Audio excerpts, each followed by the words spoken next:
Kena karma, tentara Israel dilaporkan terjangkit kanker lantaran radiasi Iron Dome.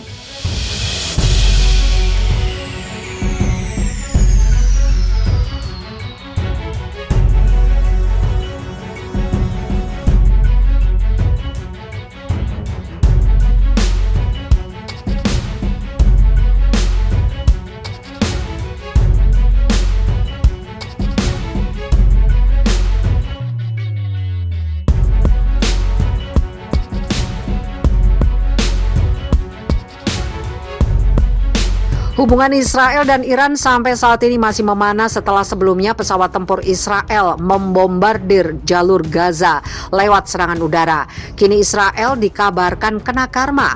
Sebelumnya Angkatan Udara Israel menghantam kamp pengungsi Al-Bureid di Gaza Tengah dan wilayah Deir al-Balah. Serangan itu terjadi setelah Israel mengungkapkan bahwa 2 roket yang diluncurkan dari Gaza dicegat oleh sistem pertahanan udara yaitu Iron Dome. Kabar terbaru, kini sekelompok tentara Israel dilaporkan terkena kanker saat mengoperasikan sistem pertahanan Iron Dome buatan Israel. Media harian Israel Yediot Ahronot mengungkapkan bahwa ada sekelompok tentara, setidaknya 10 tentara Israel yang berusia 20-an dan 30-an yang bertugas di unit operasi sistem Iron Dome terkena kanker di akhir masa dinas mereka atau tidak lama setelah dinas mereka di dalam tentara Israel berakhir. Mereka menyebut Iron Dome sebagai alat pencegat rudal jarak pendek alias toaster. Sebagai informasi, Iron Dome merupakan sistem pertahanan Israel yang beroperasi di selatan untuk mencegat rudal dan roket jarak pendek yang ditembakkan oleh kelompok perlawanan Palestina dari Gaza.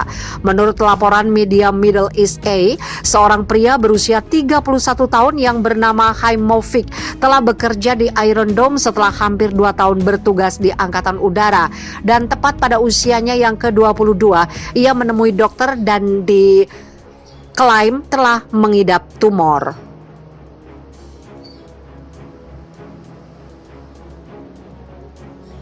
Sebuah benjolan di leher seukuran bola pimpong duduk di arteri utama menyebabkan aliran darah saya terhenti. Saya menjalani kemoterapi dan radiasi, ujar Haimovic. Sementara media Yediot Ahronot menyebutkan bahwa tentara Israel telah menuduh ada hubungan antara pekerjaan mereka untuk sistem pertahanan rudal dan penyakit mereka.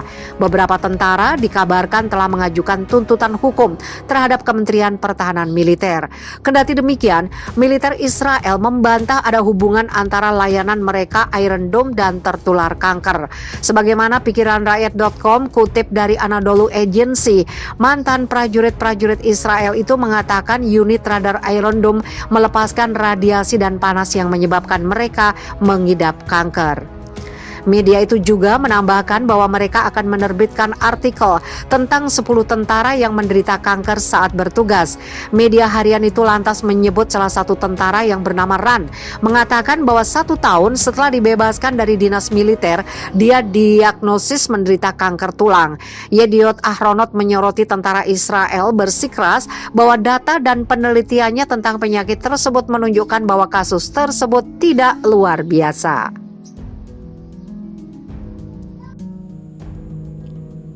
Mengejutkan, drone yang diklaim canggih milik Israel jatuh di Gaza. Pejuang Palestina akui telah menyitanya.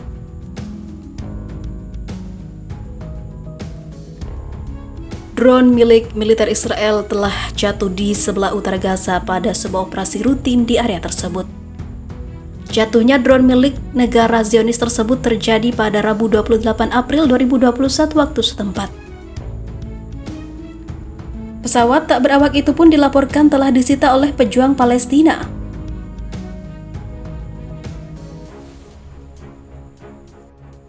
Sementara itu, sumber terdalam dari pejuang Palestina di Gaza mengungkapkan bahwa kelompoknya telah menyita drone tersebut. Namun sumber itu menegaskan tak ingin nama kelompoknya dipublikasikan. Selain itu, ia tak mengungkapkan penjelasan lebih lanjut mengenai penyitaan drone tersebut.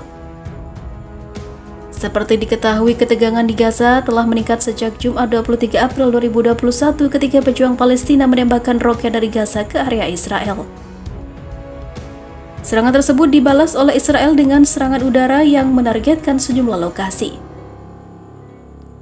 Hal ini pun mewarnai bentrokan yang kerap terjadi antara warga Palestina dengan tentara Israel maupun para pemukim.